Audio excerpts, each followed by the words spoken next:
responsibility, CBDR, common but difference or differential responsibilities. Now,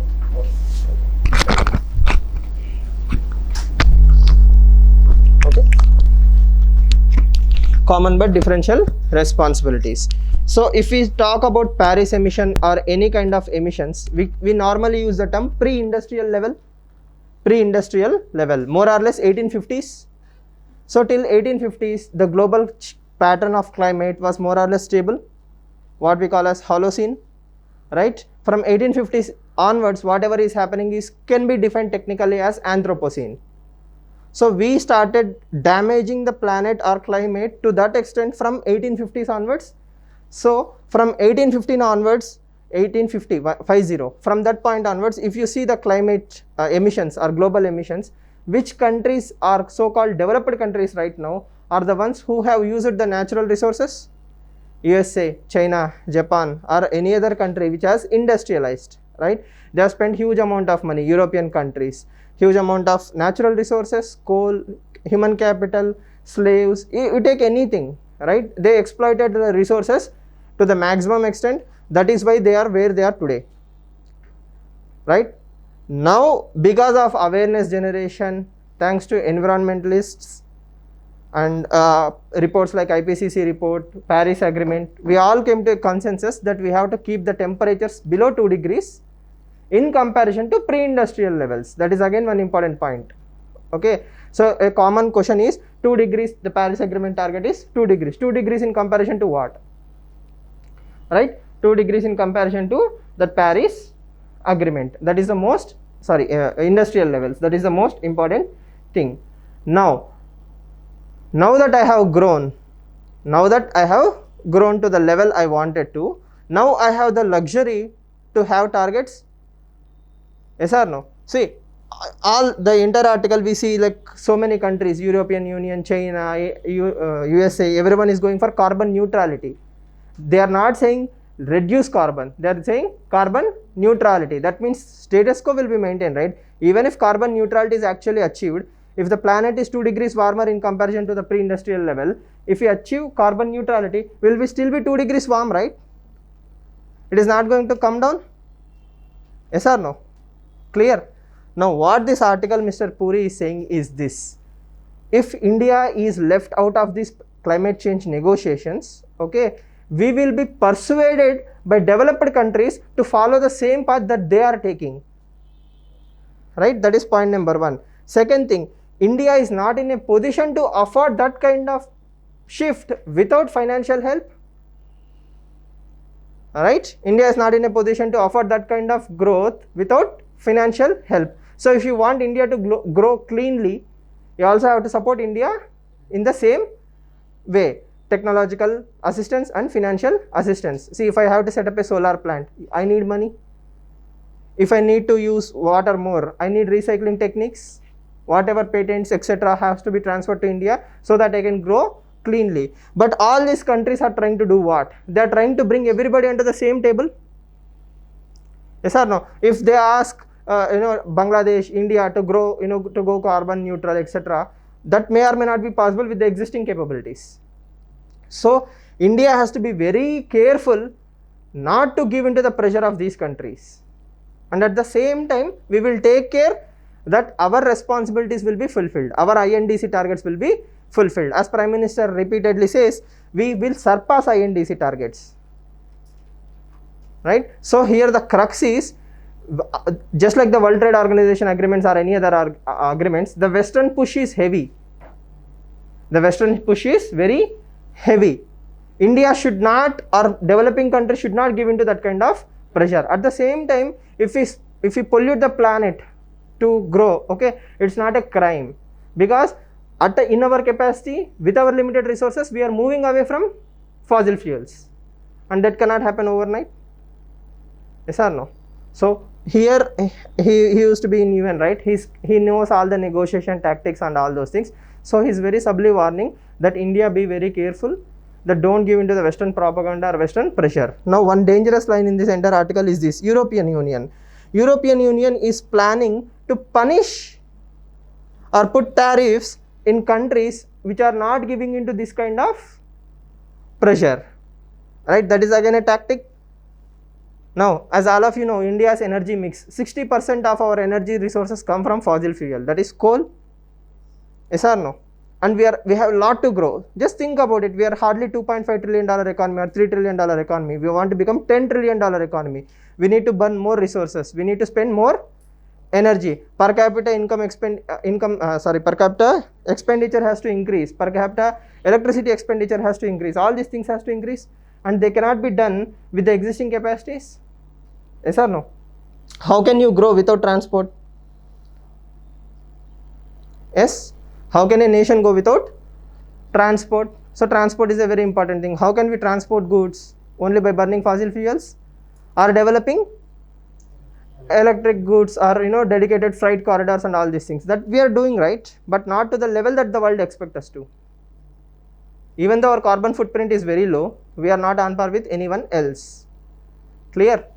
So what is the takeaway for you from this particular article is this: like, negotiations are to be participated, but at the same time our own national interest or growth cannot be sacrificed in the name of climate change. Yes, alternative mechanisms like emission tradings or fund transfer should be encouraged. Okay, you cannot treat USA and India the same on par with in relation to climate change. Okay, it's not about India spearheading, it's about India being careful while spearheading. That is one important pitfall, right? So what else? Again, it doesn't matter who started the negotiation. You are not writing Hindu paper, right? Like, you don't have to write Navjit Singh Puri date, Joe Biden said this. All that is useless data. USA, UK and Western countries are giving the push. We are being very smart.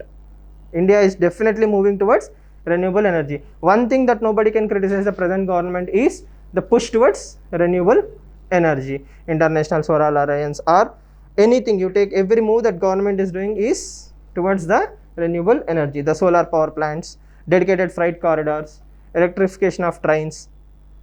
So lot is being done by the present government in relation to climate change. Now, can India do it alone? No, right? India cannot do it alone. So what India can actually do is persuade developing and least developing countries to push the developed countries to fund them more. We have 100 billion deal, right? Paris climate deal. Every year $100 billion are supposed to flow into climate change, but hardly that funds are pulled. Countries are not taking climate change very seriously. There is also one more IPCC report which says you have to restrict to 1.5 degrees, not even the Paris targets of 2 degrees. But our present emission trends throughout the world says this, but we will reach 3 to 4 degrees. Okay, even if we fulfill the Paris agreements, every country fulfill the Paris agreements also, we will probably reach 3 or 4 degrees. Right? So Paris agreement is just like a direction. It's not the ultimate goal. If we have to really survive, we have to reduce the emissions, or we have to keep the temperature to 1.5 degrees or less. Okay, and we have a very, very small window to achieve that target. So achieving Paris agreement is also a disaster, right? So as you know, what happens if we don't keep the temperatures to below 2 degrees? Glaciers will melt, sea level rises, lot of things will happen, flash floods will happen, droughts will increase, agricultural productivity will come down, coastal areas will submerge, obviously sea level rise, lot of internal displacement will happen, climate refugees will increase. You can imagine all the worst case scenario. Recently Texas freeze, you must have seen Texas has been frozen because of the polar vortex. So what is polar vortex is again a prelims bit, right? So polar vortex is a cold wind, but how is it related to climate change? As Donald Trump tweeted, everybody is saying climate warming, global warming, right? But Texas is freezing. So that is antithesis, right? But the thing is, polar vortex, the flow of the wind is broken because of rising temperatures, right? So keep all these things in mind. So what is the best way forward here for India? Keep doing what you are doing. India is doing fantastically well, right? Encourage others to do the same, and at the same time negotiate in such a way that the developed countries will give you enough funds to move towards this clean energy. See, simply put, 5 years ago nobody discussed about electric vehicles. Now if you see on the road also, you can see Kia. There are so many electric cars that are coming into the market. Electric bikes are being encouraged by the society. So people have the tendency to consciously go towards green or clean energies. So that has to be incentivized and encouraged. Okay, so that's it.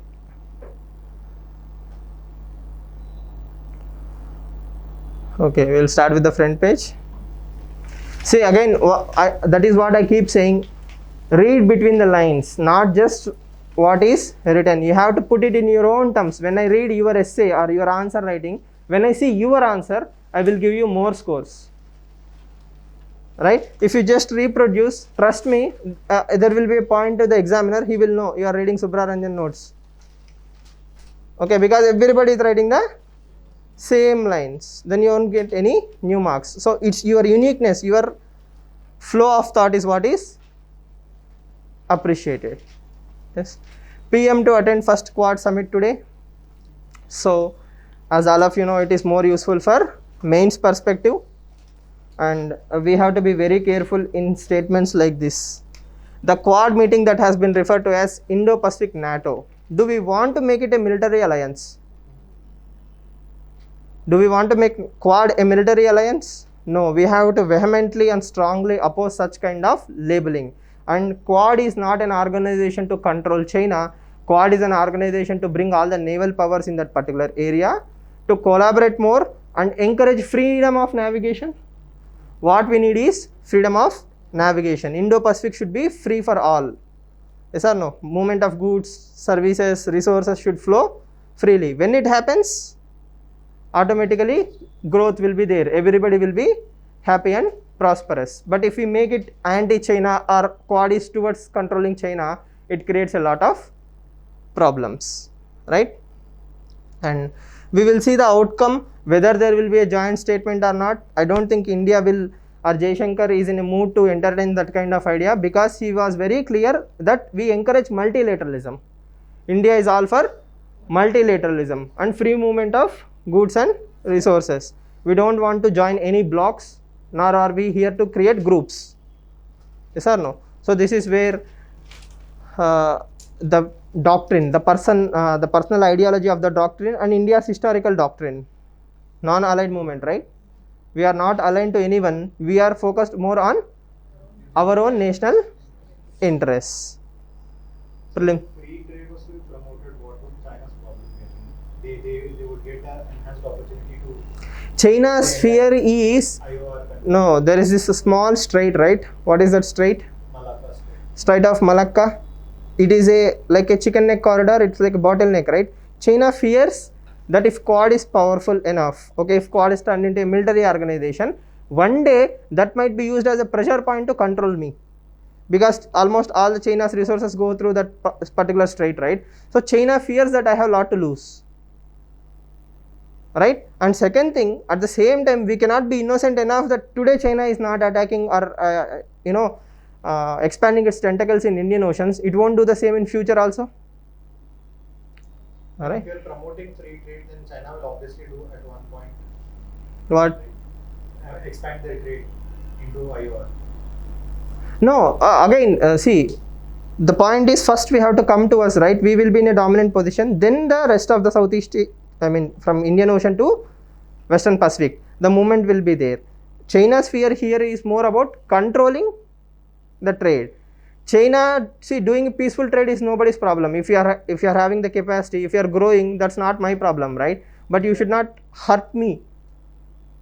You should not hurt me or my trade prospects, and you should not use it for military alliances, right? On Ladakh, you have put a lot of pressure on me. Tomorrow, you will put 3 submarines of nuclear capability in Sri Lanka.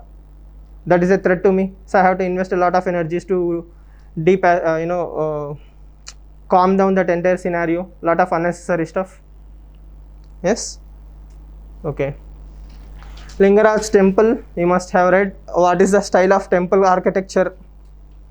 Dravida, Nagara, especially when it comes to Odisha, it's a mixture of both. What is it called as? Vesara. Okay, these are pagodas? No? What are they called as? Vimana? Shikara. What is Vimana then? Vimana is in north, Shikara is in Dravidian. Shikara is in Dravidian. Then what is this? In Odisha? Sorry?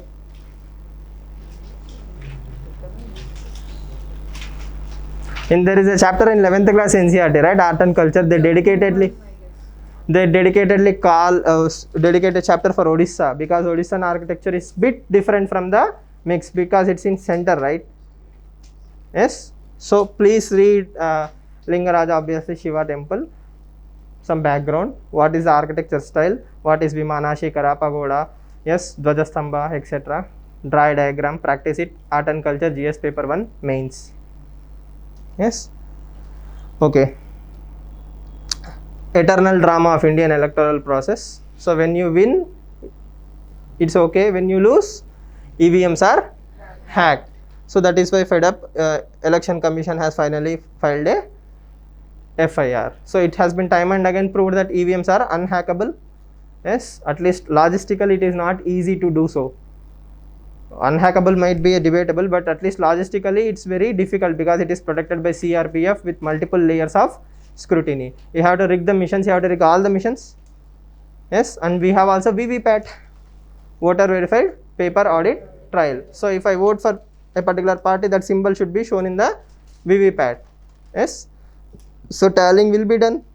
It's not that easy to manipulate, right? Societal morality. Okay, so again, so this is a common case we have seen in the recent news items, right? Again, we don't have to discuss in depth, but the thing is, if the society perceives that diverse is a hard thing to do, people always go for extreme measures. So institutional mechanism should be as simple as possible. If you don't want to live with someone, just diverse. The society create that conducive atmosphere, or else societal morality will be degraded. Yes or no? Recently you have seen rape victims, their family members are being killed, eliminated either through accidents or other things. So capital punishment has been introduced in the rape cases. So can we say it's a side effect of the policy changes, or unforeseen outcome of the policy changes? Say earlier a crime has been committed, you are not so afraid. Now you are afraid that if that person is alive, she might identify you and probably capital punishment is given to you. So killing her is a better idea, right? Just think in those lines. I am not saying it's proved through empirical data, but that is also true, possible, right?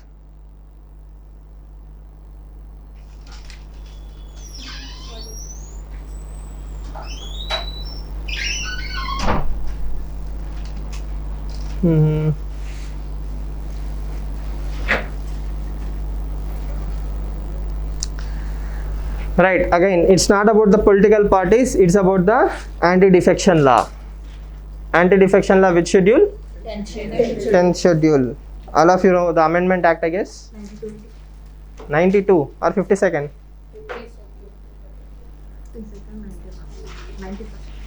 52nd Amendment Act and 91st Amendment Act, both are related to anti-defection law. So simply put, there was an article by Mr. Chakshu Rai on the other day. He said anti-defection law is totally antithesis to democracy. It is destroying democracy rather than helping democracy, right? So if you take America as an example, Democrats versus Republicans. So you are a lifelong Republican or a lifelong Democrat. The political ideology won't change, and people are very strict about it.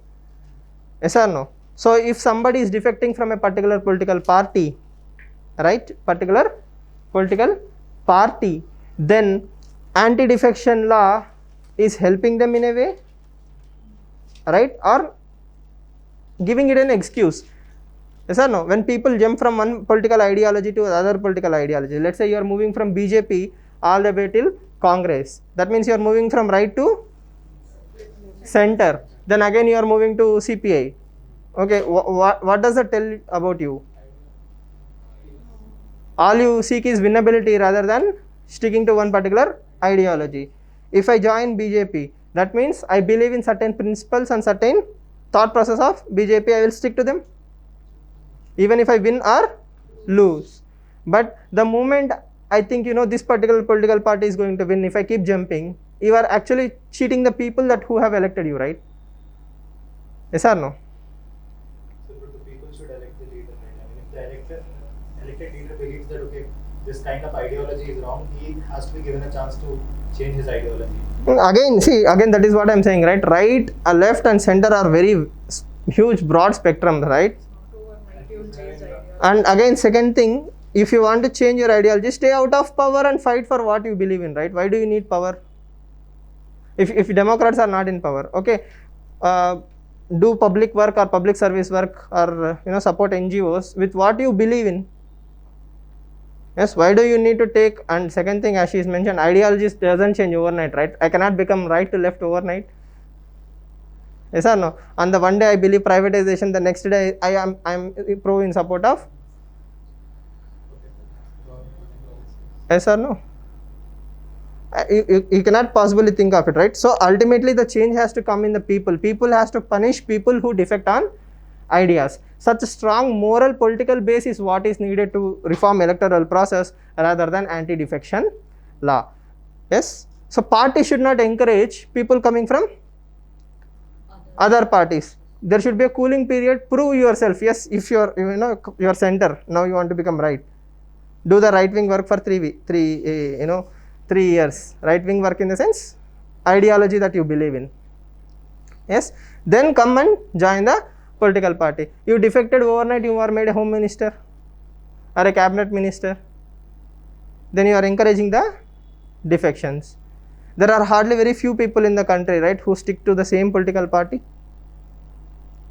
Yes. Everybody thinks about winnability. Yes. There is this in Andhra Pradesh there is one member of parliament, I guess, Mr. Avanti Srinivas. Yes, so he is always in a party which wins. Yes, so he was in Congress, I think. Then he went to Praja Rajyam, he won there. Now he is in YSRCP. Right? So again, it's local level politics, but I'm telling to you, winnability is not the only criteria, right? It's more about that principle stand. Yes. And again, the comparison to America may or may not be totally appropriate because it's a two-party system there. I mean, other parties are there, but Republicans and Democrats. In India, we have multi-party democracy. So ideologies are very overlapping. So in that game, I can keep jumping. I'm left to the right, right to the left, center backwards. So there are so many to the lefts and rights and centers. Okay. Right. As I told you, it is civil society activism, Association for Democratic Reforms.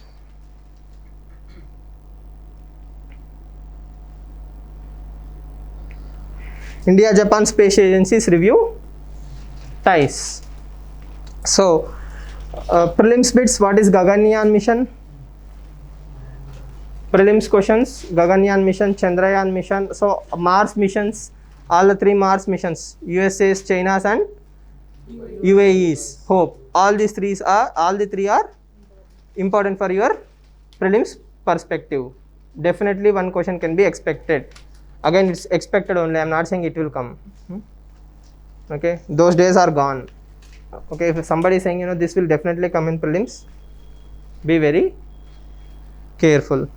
Now, this also can be used in science and tech.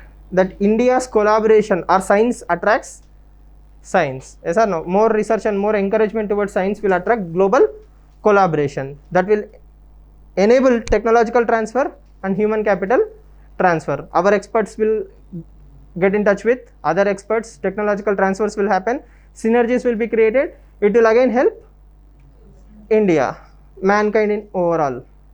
Yes or no? So that is one important thing. Not only with Japan, we are also having ties with Italy. We are also training cosmonauts with Russia.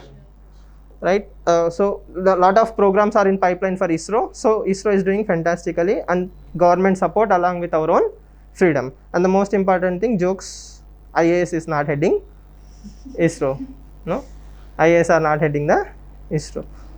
We want to slow down ISRO, appoint IAS officers. Again, that's a very common popular joke. So don't believe that. IAS people are very efficient. Okay. Yes.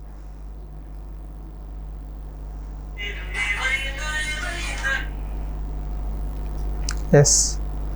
Before we come to this, one more constitutional morality versus societal morality. High Court's bad for protection of runaway couples. So High Court is lamenting that more and more such cases are increasing and there is no protection. Yes. So sensitization has to be done, and the best thing is, the worst thing is, so many cases are getting buried because of these kind of issues. So lot of issues are there in the society, right? It is the job of the state to protect the couple. Fundamental rights have to be upheld. At the same time, state doesn't have unlimited capacity. Yes or no? So if I appoint 2 constables in front of their home, right, they have to be given weapons or something, or else just latis won't do, right? So those 2 constables are needed elsewhere. VIP postings, law and order upheld.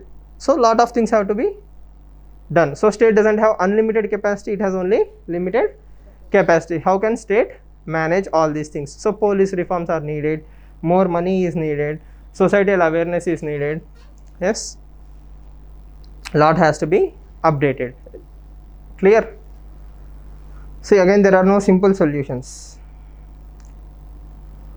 Plea in Supreme Court for wrongful prosecution. So this is a new theme that we are seeing in the newspapers, but that is very, very needed for the country.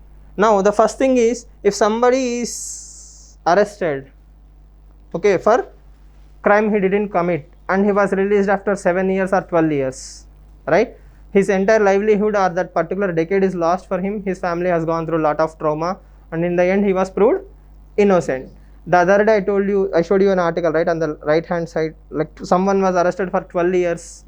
I told you, what if he was actually a criminal and he got away? Criminal justice system has to be reformed. In continuation to the same, yes or no? If somebody is arrested for 12 years and then he was proved innocent, okay, who is going to compensate to him? He lost an opportunity. He could have started a business, he could have started a shop, he could have, done so many things. How can we calculate that? It's next to impossible. He could have died the next day in road accident, or he could have made 5 crore rupees in this particular time. We don't know. Anything can happen. But the thing is, because there is no proper statutory mechanism in India, there are a lot of cases. If you see, around 67% of Indian jails are filled with under trials. Yes or no? So you can find at least 1,000 people in Indian jails who are suffering or being punished without having done any crime, because the police are not totally sensitized or trained, or they don't have the resources to prove that that particular person is a criminal. All the ways are true. I am not saying everybody is innocent. Sometimes you can't find the proof, and in the end he will be acquitted. Yes or no? That is also a problem. Somebody was arrested just on the whims and fancies of the police officer, or to scapegoat or to protect someone else. That is also a problem. Especially in relation to terror related crimes, members from particular communities are thrown into the jails. Recently we have seen Simi, 122 people who are demanding that we should be compensated. The other day, the NHRC case, one person was for 12 years, he was suffering in jail for 12 years, so he is demanding 1 crore rupee as compensation. So if this is implemented, lot of stress will be put on the state capacity. Yes or no? We have to think from both the people, police officers and the persons who are punished. Police officers sometimes don't have the capacity to prove that he is a criminal. On the other hand side, innocent people are suffering in the jail. Both are wrong. So what is the best case scenario? The most important thing is police reforms, criminal justice system reform. everything, entire criminal justice system has to be reformed. That is what this particular article talks about. Law Commission report on the summary of wrongful prosecution, right? So Law Commission, as all of you know, is eminent people coming together and discussing a particular issue. The first thing they suggest is to amend the CRPC 1973. Okay, next, the onus is on the accused. The onus is on the accused that he was wrongfully prosecuted. That is one caveat. Okay, and in India we don't have any statutory law or a legal recourse. If somebody is arrested wrongfully, he doesn't have a legal mechanism to get compensation. That has to be established. And yes, see, these are the two criterias. Malicious prosecution without belief in his guilty of the crime. I know, okay, just wanted to find someone, right? Prosecution without good faith. He is innocent until proven guilty. So I should think that he is innocent in the first place and try to find all the evidence, not the other way around. Okay, these are the two important things. Then special courts have to be established, because justice delayed is justice denied. Okay, and who can apply to body, mind, reputation, property, or wrongful prosecution? If somebody believes that his mind has been affected, mental harassment. Yes. Next, how do you define compensation? It may not be possible to define a fixed amount. Monetary compensation cannot be quantified, right? Everybody will go through different seriousness of the offense, severity of the punishment, length of the detention, yes, damage to health, harm to reputation, and loss of opportunities. So if all these things are combined together, I might fix a particular compensation. And again, Supreme Court, there are progressive judgments in the similar lines. It's not like Supreme Court did not punish anyone for wrongful arrest or wrongful prosecution. There are enough cases, but there is no legal mechanism. If this comes into the picture, state will also have additional burden to reform the criminal justice system, probably starting with the basic reforms like Prakash Singh judgment. Yes or no? So lot of structural issues are there in the democracy. Administrative reforms are the best way forward. Clear? Yes. And simple suggestions like monetary and non-monetary assistance. For example, if somebody was released, he has to be given money and also opportunity to develop skills and train himself to find better livelihood, or else it's very high chance that he will fall back into the life of crime, or actually he will become what he was accused of. Yes or no? If somebody was accused for being a terrorist and he was innocent, but you destroyed his life, more chances that he will become radicalized. Clear? Also requires approval of the society. Approval of the society is always okay with lot of people, or else these many criminals wouldn't have survived, right? Society gives second chance to many people, and we don't even have the time to bother about all these people, right? Yes.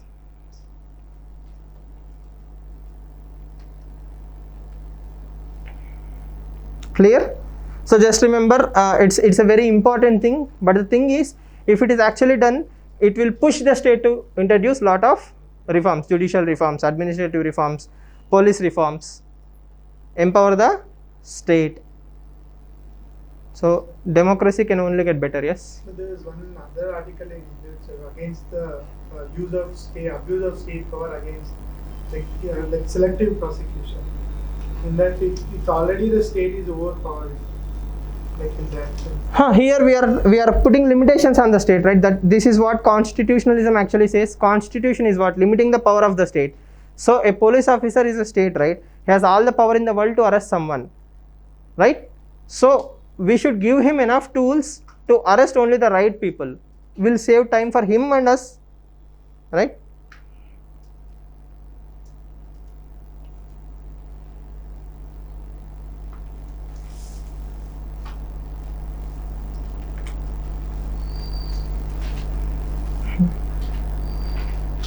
Okay. So yesterday we were discussing about prompt corrective action, right? So prompt corrective action, a prelims question can come. What are the three parameters under prompt corrective action? What are the three parameters? How many of you know? Parameters also. Which triggers why we apply prompt corrective action?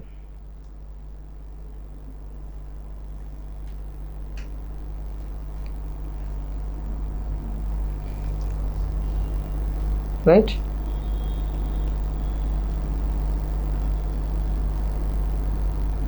This line.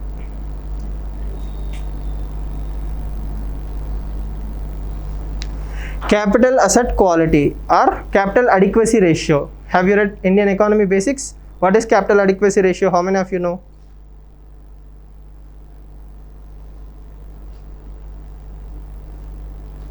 Capital adequacy ratio are linked to a very famous term.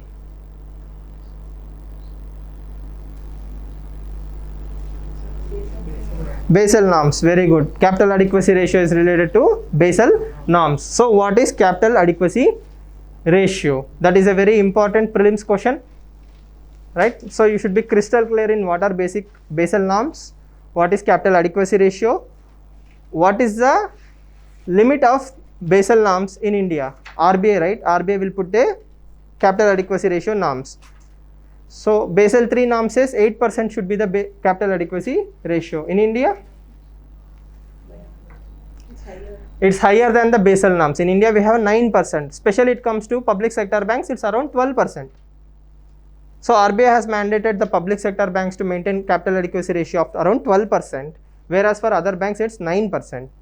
Okay. Now what is capital adequacy ratio?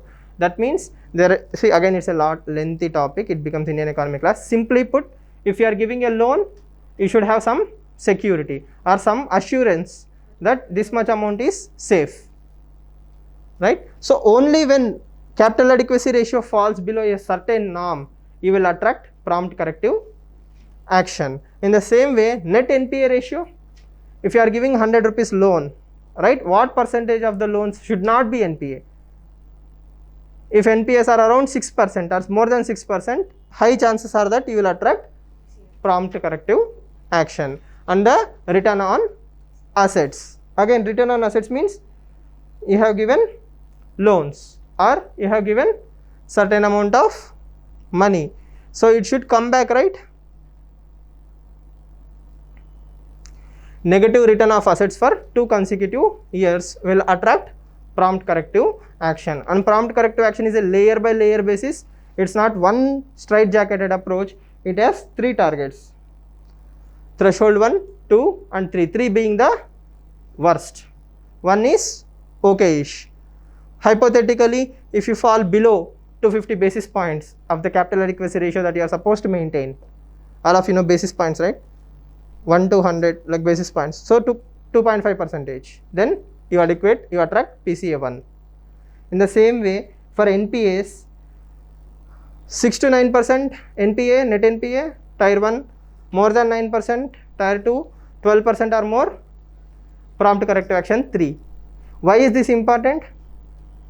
RBI stress report has reported that 13.5% will be the collective non-performing assets of all the banks. So one bank might actually reach this.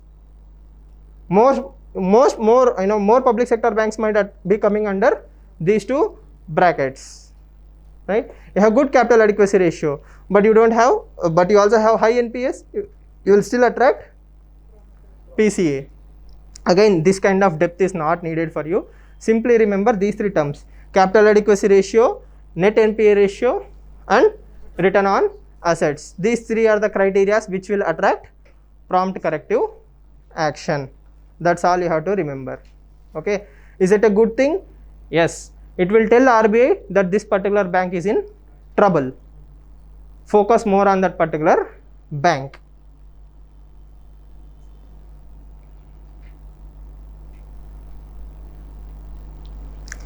PCA is applicable to all banks functioning in India.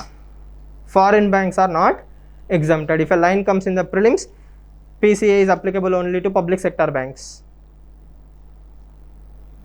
No, PCA is applicable to all banks operating under the country, including foreign banks, right? Next, again, depth is not needed. Just in worst case scenario, if a mains question comes, just remember restriction of dividends, restriction of branch expansion, domestic and overseas, right? High provisions for coverage regime. Again, the same things. Restriction on management compensation.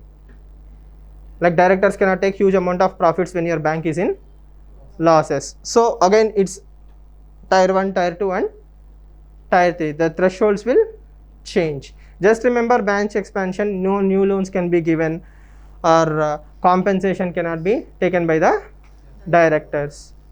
Clear, basic ideas, you will get the idea. So if you see anything, mostly it will be true, because see, special supervisory, strategy, governance, capital related, market related, HR related, profitability, operations, any other. So most of the options will come under any other.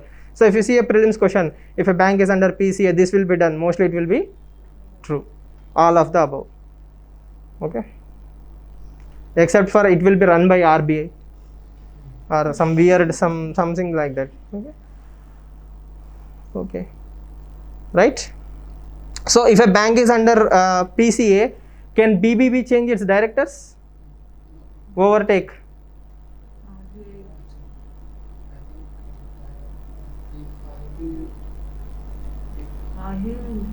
RBI will change the board of directors. So RBI will have that power. Okay, clear? Prelims wise, just remember the three things. What is capital adequacy ratio? What is net NPA ratio? And return on assets. Clear? That's it. Then what is the role of BBB? BBB. Yes, yes, please. PCA is applicable only to commercial. Public sector banks also? I mean, you mean RRB? Huh. That is what government is recently trying to even bring NBFCs into prompt corrective action. Scheduled commercial banks, private and public scheduled commercial banks. Okay. Yes. What is the role of BBB? What is BBB? Bank Board Bureau. It was created after the high NPAs. So Bank Board Bureau is more about administrative reforms. Okay, it is focused more on the board of directors, who should be a board of director, who is eligible to be a board of director, to appoint or remove a board of director, is this person worthy or not in public sector banks. So all those things are taken care by Bank Board Bureau. It is like one administrative reform, but it is again one more layer of regulator. RBI should do that. Before itself, like before coming in the PCA, BBB will take them. PC and BB are two different things. BBB is in general, overall, for all the banks. See, why do NPS increase? If I am giving 2000 rupees to Srinidhi, 2000 crores to Srinidhi, okay, Ram sir should approve, right? Yes or no? If I am a bank employee, I cannot give 2000 crores just like that. So I should also bring in Ram sir. So if he is colluded with me, because she will take 2000 crore rupee loan and 200 crores will be transferred back to his account. Yes or no? So that cannot be done without his blessings. So somebody should watch the director also. So in that sense, you get the idea. I mean, I have simplified it to a very laymanish level, but you understand it, right? Yeah. Yes. So remember prelims questions. So luckily today no major articles, but prompt corrective action is important. Capital adequacy ratio, please read it. If you don't know Basel norms, why it is important, read it. Yes. Any questions?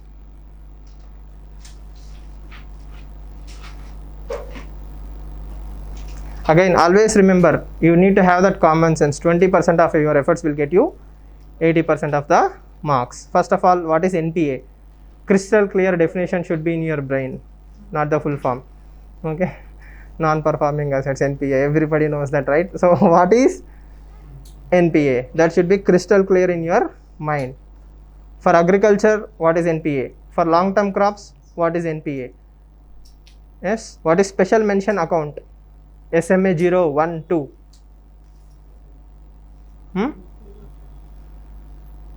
Crystal clear. The term is crystal clear. Knowing the term and knowing about the term are two different things. Yes or no? NPA we hear 100 times. Basel norms, I know Basel norms. What are Basel norms? Why do we need capital adequacy ratio? Yes, what is the problem with capital adequacy ratio in India per se? What happens if capital adequacy ratio comes down? Risk will increase, banks won't be able to give loans freely. High capital adequacy ratio, you have the freedom to give more loans. Clear? More security to the banks. Yes, it will be more stable. Banking sector will be more stable. That is why we need bigger banks, right? Domestically systemic, important banks. Bank merging will also help stabilize these things. So you will write all these points in mains. You may or may not use them in prelims, but you will also use them in mains also, right? Now, yesterday I told you what is economic cost. Yes, economic cost is very important. That is also a previous question, prelims question. So what we do as collectively as a UPSC aspirant group is try to do something new rather than strengthening the existing knowledge. These are the terms you hear every day. For example, if I say product linked incentive scheme, can you write a mains answer on that? You know the topic. PLI is related to Atmanirbhar Bharat. It will attract foreign investment, but how actually it works? Yes, if I give you 4 sectors, does these 4 sectors come under PLI? You need to know. Prelims questions will come from those areas. So what you see regularly, we think familiarity bias, right? Just by knowing the term, we think we know the topic. The same applies to NREGA. Yes or no? What is the minimum promised days for NREGA? 100 days. Okay. Good. Next, the same. Apple starts Make in India. Here again, Make in India and Assemble in India. Make in India is different from Assemble in India. Assemble in India is not equal to Make in India. That is why we need Atmanirbhar Bharat, and that is why we are promoting product linked incentive scheme. Very simple.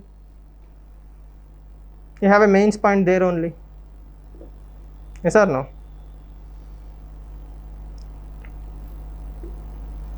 Any questions? What is initial public offer? Is a basic question, layman question. Companies share will be What is primary share market, secondary share market? IPO only works in primary share market or primary capital market, not secondary market. Yes. First time it's IPO, right? That is why it is primary market. Secondary market means you are selling the sales again and again. So stock markets are primary markets. Secondary markets. Okay, good. Yes, so that is how we apply, right? So people think reading newspaper is a waste of time, but it is a good opportunity to revise lot of things. Clear? There is a mention of bad bank in this year's budget.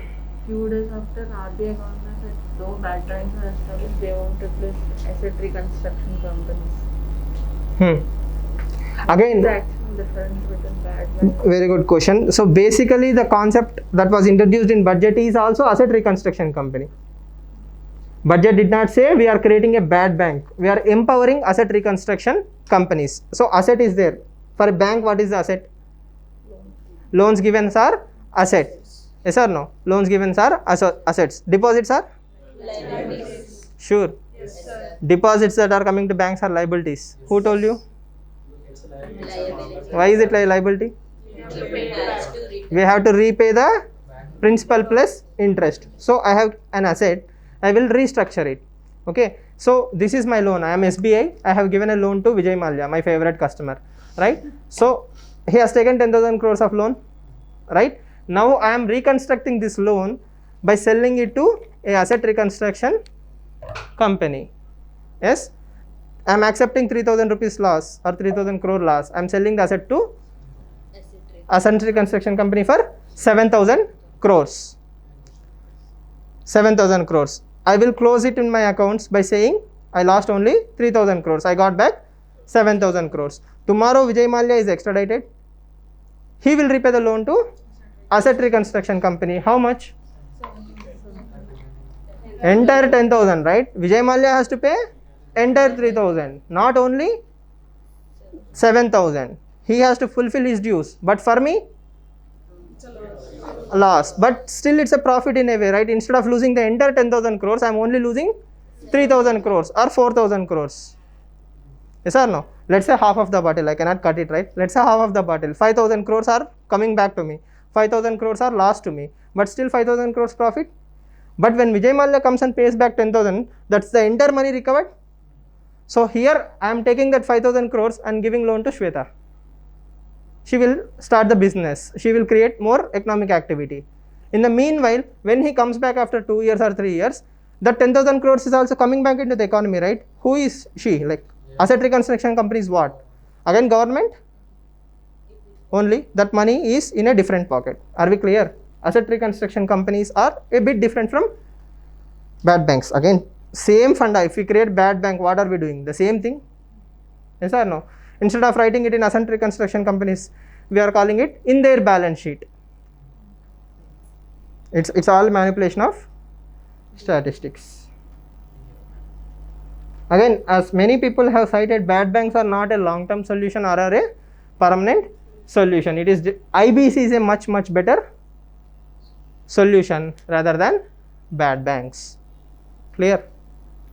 Sir, but a bad bank or asset construction company will deal especially with IBC proceedings so that the bank doesn't have to take up that. Again, what you are doing on the back end with Vijay Mallya is IBC proceeding. For that, IBC should fulfill its job.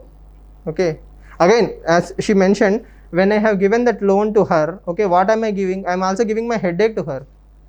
Yes. So she will file the IBC proceedings. She will deal with Vijay Mallya. She will deal with the time delays and all those things. While the same administrative energies I will spend on giving new loans or identifying non-Vijay Mallyas. Yes or no? Clear? Again, slim chances that asset reconstruction companies are might be a question, but having a vague idea will help, right? Yes. So it will be more useful in mains because IBC. How does IBC help her? How does IBC help asset reconstruction companies? If IBC is actually working fantastically, I don't need an asset reconstruction company, right? Again, learn the basic terminologies. What is economic cost? What is operating cost? What is capital adequacy ratio? What are Basel norms? What is IBC? Yes, any more questions? Is voluntarily giving up membership different from resigning? Political party, anti-defection law. Yes, both are different. There is this Jayaprada case that is pending in Supreme Court, right? Jayaprada Azam Khan case. So in that particular case, the court gave a judgment which says you have resigned from the party or voluntarily gave up the the position of the party or the post that you are holding is not equivalent to resignation from the party, right? So you have some anger towards a political party or you saw a better opportunity. You are a cabinet minister, but if you jump the party, you will be given a home minister post, right? You are giving up the position that the party gave you, right? But you are not resigning from the political party. So you are still liable under anti-defection law. You got the point? So see, it's a vague judgment. It's not finalized. The thing is, you saying I want to jump to party B is not equivalent to acceptance of party A. Party A did not accept, so party A still controls you, so anti-defection law applies to you. You cannot say I have jumped to party B, now I am under the discretion of party B, right? Then what is the meaning of entire anti-defection law? Yes or no? So party A will still have control you. So party A will start anti-defection law proceedings against you, defection proceedings. Then only it can be done. I hope you understand. So if I are jumping from party A to party B, okay, party B won't start anti-defection law, right? Party A has to do. So now you say I am here, now I am here, so now I belong to party B. You don't have the power to start. Then everybody who will jump will say what? The same, anti-defection law is dead. So just because you have jumped from party A to party B doesn't absolve you from being under the party A's control. Only when party A explicitly says we accept your resignation or something like that, then anti-defection law doesn't apply. Clear? Yes, any more questions? Again, it's a Supreme Court judgment that is pending, the Azam Khan case, Jayaprada Azam Khan case. So, okay, we'll end the class here. Yes. And also remember, just the planning, Petroleum Planning Commission cell, they are the ones who you know, that website will have who decides the petrol prices, the oil marketing companies, prelims wise. Clear? Okay, then see you all tomorrow. Yes.